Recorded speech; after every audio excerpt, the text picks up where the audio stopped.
Hola, mi nombre es Violeta Val y en el video de hoy te quiero contar sobre paisaje con dromedario.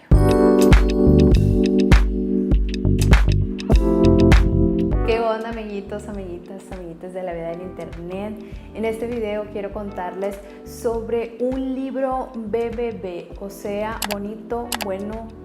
brasileño y barato incluso, que es Paisaje con dromedario, que aquí tengo la versión en portugués en el Kindle, y que si les digo que también es barato es porque este libro es editado en América Latina, en español, por el Fondo de Cultura Económica, y tanto sus ediciones que intentan ser ediciones bastante accesibles. Lo bueno es que puede ser encontrado en varios países de la región, entonces por ese motivo y porque fue una lectura que disfruté muchísimo, pues traigo aquí esta recomendación en forma de reseña. Pero antes de ir de lleno con los aspectos que me parecieron interesantes, quiero recordarles que en Instagram tengo una cuenta que es ¿Qué onda Brasil?, en donde intento compartir cosas relacionadas con la cultura brasileña, especialmente música y literatura. Y aunque las publicaciones por allá no son tan frecuentes, si a ti te interesa o si conoces a alguien que tenga curiosidad, interés sobre la cultura brasileña, pues ve, conócela, sígueme y recomienda la bonita cuenta. Como comenté anteriormente, Paisaje con dromedario fue un libro publicado en 2021 por el Fondo de Cultura Económica con traducción de Paula Abramo, que aquí somos súper fan del trabajo de Paula como traductora. Voy a dejar acá abajo algunos videos donde ya he mencionado otros libros que han sido traducidos por ella, una charlita que tengo por aquí en el canal con ella. Y aunque este libro fue publicado por el fondo hace relativamente poco tiempo, este libro fue lanzado en Brasil por Compañía de Letras en 2012, o sea que ya estamos hablando de un libro con más de 10 años ahí publicado. Y la escritora es Carola Saavedra. Carola Saavedra nació en Chile, sin embargo, en la década de 70, cuando ella tenía apenas 3 años, y por situaciones y contexto que ya medio conocemos relacionado con la dictadura, su familia sale de Chile y se instalan en Brasil. Así que la carrera literaria de Carola Saavedra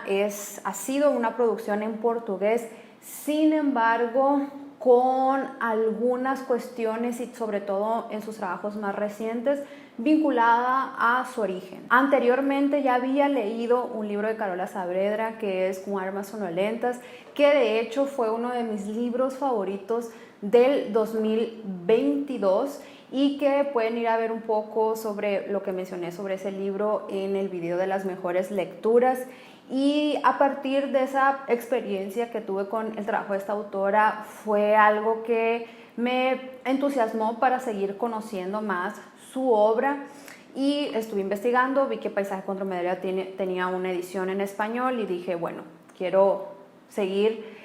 conociendo a esta autora, y elegí Paisaje con dromedario. En Paisaje con dromedario conocemos a Erika, una artista plástica que tras un autoexilio decide grabar y mantener cierto tipo de comunicación unilateral con Alex, quien desde las primeras páginas entendemos que es su pareja sentimental. Y pues todas estas conversaciones o todos estos pensamientos ella decide grabarlos. Son 22 grabaciones, o sea 22 capítulos los que componen a esta novela, en la que vamos a acompañar, vamos a seguir ahí los pensamientos, las reflexiones de Erika en torno al arte, al amor, a la identidad, y también un evento bastante marcante que es la muerte de Karen, una chica que mantiene una relación tanto con ella como con Alex, o sea, forman una especie de relación poliamorosa. Si a ti te gustaron, te entusiasmaron o te movieron ahí cosas, películas como Animales Nocturnos, La Gran Belleza, libros como La Insoportable Levedad del Ser, incluso algunos de los trabajos de Marina Abramovic, este libro también te va a entusiasmar. Porque si algo comparten todas estas obras, todas estas referencias, es que de manera consciente o inconsciente exponen otro lado del arte que a veces es espinoso y no nos gusta admitir. Y es que el arte puede ser frívolo, el arte puede ser vacío, el arte puede existir sin la necesidad de mantener un compromiso más allá de la experiencia estética. Y estas conexiones llevan al primer gran tema de este libro, que es cómo la vida puede convertirse en una excusa para producir arte. Y digo producir y no crear, porque aquí el arte es visto como aquel arte de galería, aquel arte que está en los museos y en los espacios más renombrados. Y es muy interesante porque en este libro vemos cómo Erika entra en conflicto al darse cuenta que bajo esta lógica de que el fin justifica los medios y que todo puede ser arte, y que la vida se puede convertir en esa excusa para producir arte, es que no hay nada verdadero, porque si todo lo que el artista pasa, si todo lo que el artista experimenta, si todo lo que el artista lo lastima o lo llena de felicidad, y todo eso se tiene que contar y todo eso va a ser expuesto, entonces nada es lo suficientemente cercano, nada es lo suficientemente íntimo y no hay un espacio para el secreto o para la protección de aquello que puede ser sagrado, íntimo, ese espacio al que nunca nadie podrá acceder. Las reflexiones de Erika nos llevan incluso a percibir cómo el artista, ese artista donde el arte también se vuelve parte del estilo de vida, no está muy lejano a la imagen o a la idea que tenemos de ciertos influencers, ¿no? Donde todo es expuesto, donde las relaciones son expuestas, donde cada paso que es dando es colocado, es grabado, y pareciera que no hay algo que queda en lo íntimo, en lo privado. Y por primera vez me parece que eso que nosotros, que tú y que yo estamos buscando, esa estética, ese lenguaje, es una gran tontería y no tiene nada que ver con las cosas del día a día, de la vida y de la muerte, las cosas que realmente importan. Esa frase en una traducción momentánea y no oficial conecta con una segunda idea muy interesante, muy interesante de este libro,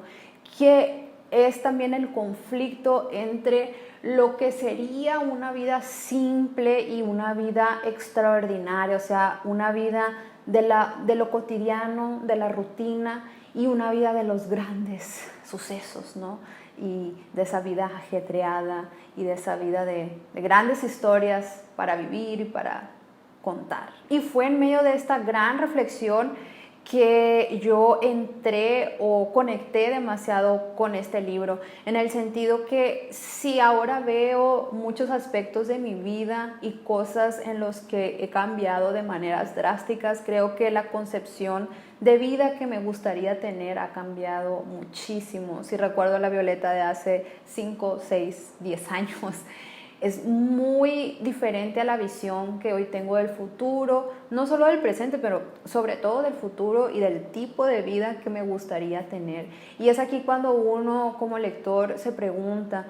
¿qué sería esa rutina? ¿Qué sería esa vida simple? ¿Será que después de todo esa simpleza o abrazar esa simpleza no es del todo mejor? Pero ¿y qué tal? En fin, son infinitas reflexiones que yo siento que lo más interesante es que en esta parte, a través de Erika, hay una confrontación hacia todos esos ideales que tenemos por vida y de todo aquello que nos da felicidad, todo aquello incluso que representa para nosotros una experiencia estética de qué es lo bello, no sé, que aquello te produce felicidad instantánea, qué experiencias, qué tipo de relaciones, qué tipo de maneras de ganarte la vida, incluso pensando que aquí también el personaje hace una crítica, ¿no?, hacia este arte que es utilitario en el sentido de que puede convertirse en mercancía y todo puede ser colocado ahí, ¿no?, para producir. En fin, creo que es una de las reflexiones que se conectan bastante. Finalmente, otro tema que se asoma en este libro y que es un tema que está súper presente en la obra de Toni Morrison, trabajado de una manera totalmente distinta, pero que es uno de los motivos por los cuales me gusta muchísimo, muchísimo, muchísimo las novelas de Toni Morrison, es que hay una discusión bastante también confrontativa en relación sobre ese mito de la autenticidad. Constantemente Erika se está preguntando si muchas de las cosas que ella se mueve por las cuales ella se mueve como artista no estarán influenciadas por la visión de Alex. Y aquí es muy interesante porque en este tipo de momentos o en estas reflexiones fue ahí donde me recordó muchísimo La insoportable levedad del ser, porque creo que es un libro que coloca incluso esa perspectiva, ¿no? Hasta qué momento, cuando se tiene una relación de pareja, que en este caso, por ejemplo, puede ser poliamorosa, hasta qué punto comienzo yo y hasta qué punto comienza el otro, y cómo esa fusión de vidas también tiene toda ese poder, ¿no?, de moldear y de influenciar las formas en las que vemos la vida, en los sueños que tenemos, en las pasiones, en los odios. Entonces es una reflexión bastante interesante, sobre todo porque de alguna manera es un personaje que está pasando por múltiples duelos y es en medio de ese momento tan vulnerable que ella se pregunta si también ese dolor, hasta qué punto ese dolor también es 100% de ella. Y como comento, es un tema que me recuerda mucho a Toni Morrison, porque Toni Morrison casi siempre llega a la misma conclusión de que es bastante difícil e imposible definir aquello que es realmente propio, auténtico, que al final de cuentas nuestra subjetividad está influenciada, tocada. Desde el momento en que tenemos conciencia ya pasamos por un montón de ideas de personas que nos van conformando y que por lo tanto es un gran mito. Y en esta novela la perspectiva que vamos a conocer es eso, el amor, ¿no?, y las relaciones de pareja que tenemos, hasta qué punto pues está el nosotros y está el otro. No sé, aquí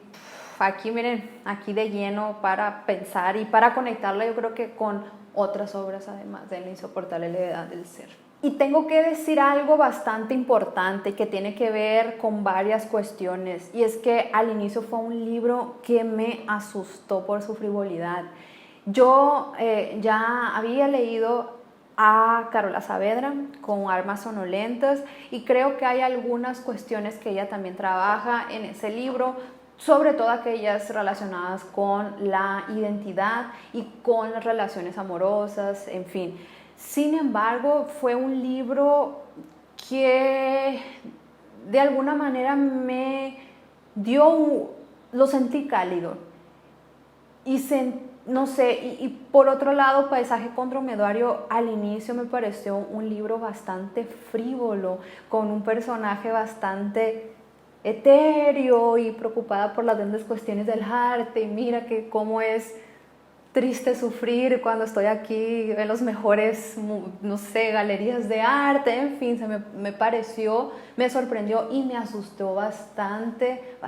su frivolidad. Después me entusiasmó. Cuando la historia comienza a sentirse un poco más humana, dije, bueno, puede esto que vaya por un camino que no estaba esperando. Pero en ese mismo trayecto también me dio cierto miedo de que terminara de una forma como muy cursi o muy cliché, o como que si este personaje hubiera tenido realmente una transformación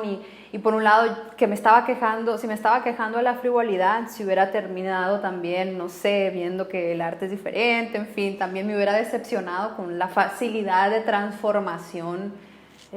de un personaje, sobre todo cuando son conversaciones solo con ella, son monólogos, pero con el final me pareció bastante interesante porque creo que aunque el final refuerza esta novela frívola que te arroja ahí ese sentimiento áspero, frío, creo que se vuelve honesta en lo que quiere proponerse.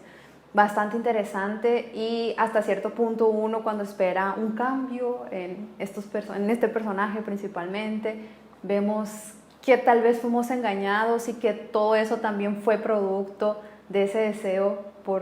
o de ese modus operandi de que todo puede ser arte y la vida y no importan los medios y el arte, solo arte por el arte y el arte está alejado de cualquier cuestión mundana. En fin, me pareció interesante, bastante honesto, por más que nos traiga, ¿no? Ese lado frívolo y ese lado tal vez alienado que existe también en el propio arte o en las personas que hacen arte. Bueno, amiguitos, eso fue todo por este video. Espero que les haya parecido interesante, que si así lo fue, le den la oportunidad a este libro que, como mencioné antes, está disponible en el Fondo de Cultura Económica. Aquí en la cajita de descripción voy a poner algunos de los links de las librerías en varios países donde las pueden encontrar. Hay unos que que incluso tienen el libro en formato digital y todavía más accesible.